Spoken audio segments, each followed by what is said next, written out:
Hello, my name is Carlos Urban and I wanted to do a video of why am I ordering the Z9. And the reason why I'm doing this video is because you may be in the situation I was 2 days ago, where you're basically watching almost every video on the Z9 and trying to see if it's something that you can justify buying or not.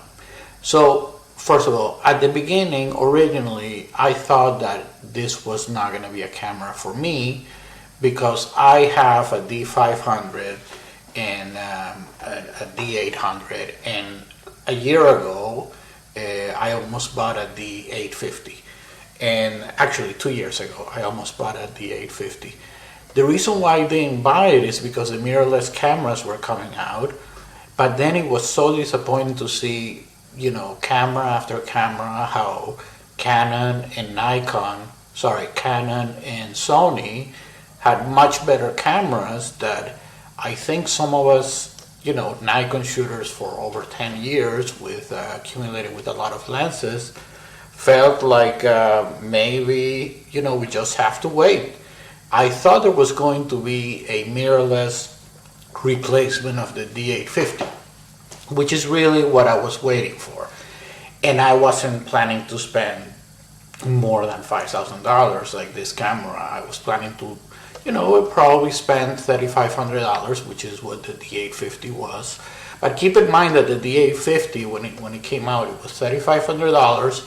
But if you wanted 7 frames per second and the grip with the battery, it was $1,000 more. So it's $4,500, which I was ready to spend at that time, and I didn't because I was very much getting ready, you know, to buy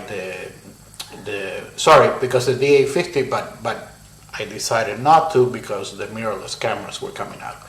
Now, I am the type of photographer, this is my website, and the reason why I'm showing it is not so much to show off or anything, it's just because I am the type of photographer who actually likes to shoot everything. I love shooting portraits, I love shooting studio, and I love shooting landscape, wildlife, sports, action, and I always have to carry with me always 2 cameras, the D500 and prior to that the D7000 and the D800, because, you know, there wasn't a camera that could do both. The D850 with the grip was the one that was closest to it. And now, for the first time, we have a camera that can do both. The other thing that is much more superior about this camera than what I've had in the past is its video capabilities. I am a still photographer, but I recognize that video is becoming more and more important. And I want to learn as much as I can about video and make my content even more impactful. Not only do I take pictures, but I also can take video, especially if I'm in a place like Yellowstone and you have this incredible zoom, and not only can you take a picture, but you can supplement or complement that picture with an incredible video. So this is something that also for me was important. The other thing is, you know, as I've gotten older and needed eyeglasses, autofocus has become really, really important. There is nothing more frustrating than when you're shooting, you know, and oh my God, when you magnify it 100% and the eye is out of focus. So the autofocus capabilities was really, really something that was very, very important to me. I also love the vertical grip because I like to shoot vertically just in the same way. So I've always had the vertical grip in my cameras, and again, when I look at this camera, it's kind of like, oh my God, this camera is like perfect. I mean, and unfortunately, you know, $5,500 is a lot of money.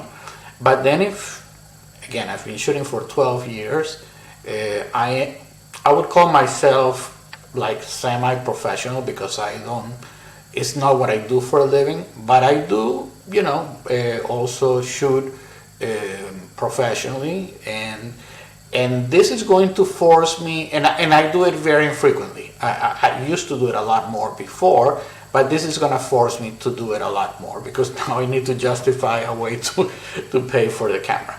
The other thing is I have so many lenses that I've, bought over the years, very, with a lot of sacrifice. I mean, I have everything Nikon, and for me, just, selling everything and changing to like Sony or even Canon was something that didn't make sense to me. I mean, it was just too much.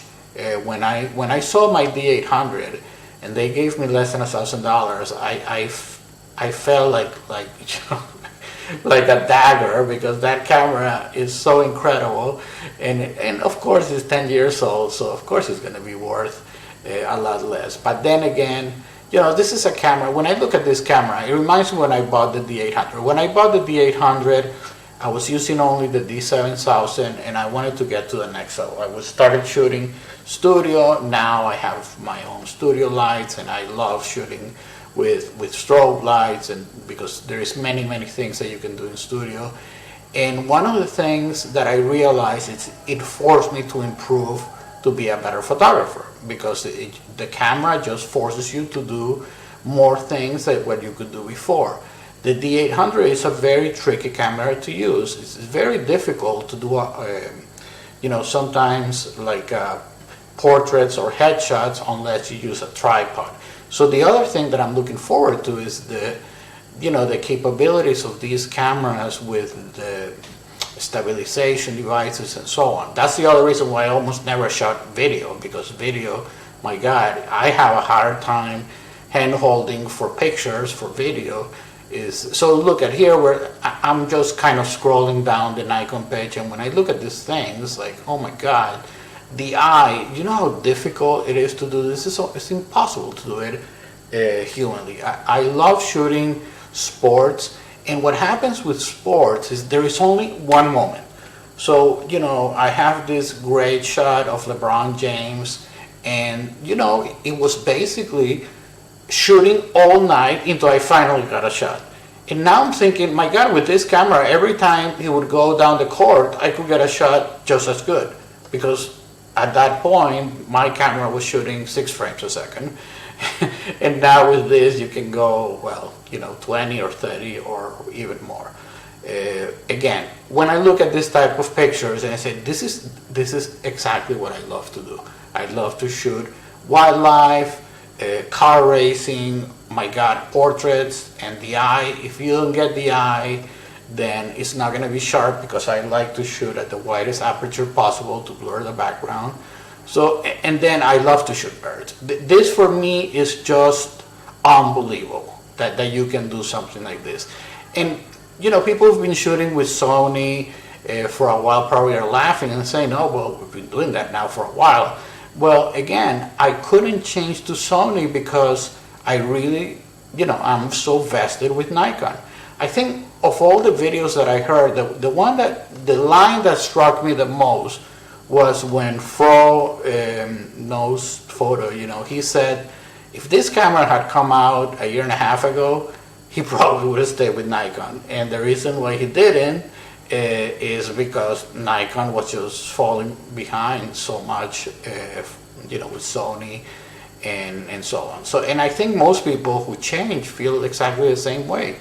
I have seen the reviews of when the Z7 II came out, and again, significantly inferior to Sony and to Canon. And now, even if Canon and Sony come out with something better, it's like, okay, this right here is near perfect. If you can do a little better than perfect, it's not significant anymore to me, because this for me is as close as to perfect as possible. Now, I do have to say that, again, the CF Express, this is another thing. I love baseball. I love this. So what happens in sports is sometimes you only have one chance to capture that moment. This is that moment, Again, the catcher, this is something that happens once in the whole game. It may not even happen during the whole game. If you don't catch it, you're done. So this is why, to be able to shoot that many frames per second, and not only that, knowing that your shot is on focus. This is the other thing. You get the shot, but all of a sudden, oh, out of focus. So this is, again, I know that these pictures probably were taken many times, and it's not always going to be perfect. So sometimes a lot of people say, well, a camera cannot make you a better photographer. Well, I disagree with that, because there's things that I cannot do with my current camera that I will be able to do with this camera. The other thing is the studio capabilities of the D850 and D800 is going to make it a lot easier for me. So again, when I used to shoot and then go 100% magnification, I would see a lot of my shots where the eye was not perfectly sharp, and then if it's not perfectly sharp, you can't fix that. And it always happens that your best shot, the one that is out of focus happens to be the one that had the best gesture and all that. So anything that increases the probability of success tremendously, or my God, imagine if you're shooting a wedding. I mean, I'm not, I've shot a wedding, but I'm not a wedding photographer. Again, just capturing that very important moment, when the groom or the bride, when they say I do, and you capture that expression. In my opinion, photography is about moments, about capturing a moment. It's about capturing, when that rainbow comes out and it's only for a second, and you just have, and so this is why I think, and then the other thing, capturing the moment. But then when I look at these videos, I mean, again, you have those lenses. Some people say, well, but your iPhone can shoot really good videos too. Yeah, but it's the lens. This is probably a 500 or 600 millimeter lens. I don't have a 500, 600 millimeter lens, but if you have the 200 to 500, for example, this is going to be great. So anyway, I just wanted to give you my honest opinion of why I decided to pre-order it. I have to tell you, it took me 2 days to decide because it's so much money for me. But then again, I'm thinking of, is this something that I'm going to be using and amortize over the next 10 years? And if the answer is yes, then think about it, divide it by 10, and then divide it, if you want to take it to a monthly thing. And, like they say, you only live once. If you're passionate about photography and you've been taking pictures for a long time, and, this is your dream camera, then go for it. I think that for me, I couldn't believe when I ordered the D800. I had bought a D7000. It was like $1,100, and I already thought that was a lot of money. And then when I spent $3,500, I thought that was ridiculous. And I got so much out of it for 10 years that then again, I'm thinking that this is that camera. Nikon has had some flagship cameras, the D3, the D700, the D800, the D500, the D850, and Nikon was always ahead of everybody else. I mean, when I had the D800, you wouldn't believe how many Canon shooters would want to see my camera. It was just unbelievable. So again, I'm really excited about it, and most importantly is I'm gonna stop questioning myself why I'm a Nikon shooter, because I have to tell you, the past year to 2 years, I really question myself a lot if I should have been a Canon shooter, because you spend so much money and it's so much sacrifice buying all those lenses, and then it's like, oh my God, these cameras that Nikon is coming, and then all of a sudden you hear rumors that Nikon is about to go bankrupt. So this is quite a relief, big sigh of relief.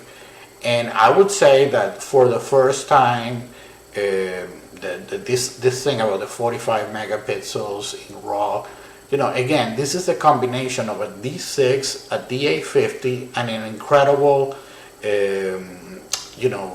professional video camera, all three into one. So if you think about that, not only is it the combination of the three, it's much more superior than all of the three, because You don't have anything that can do the three together. So anyway, I hope you enjoyed this video, and you can put your comments and your thoughts, and thanks again for listening.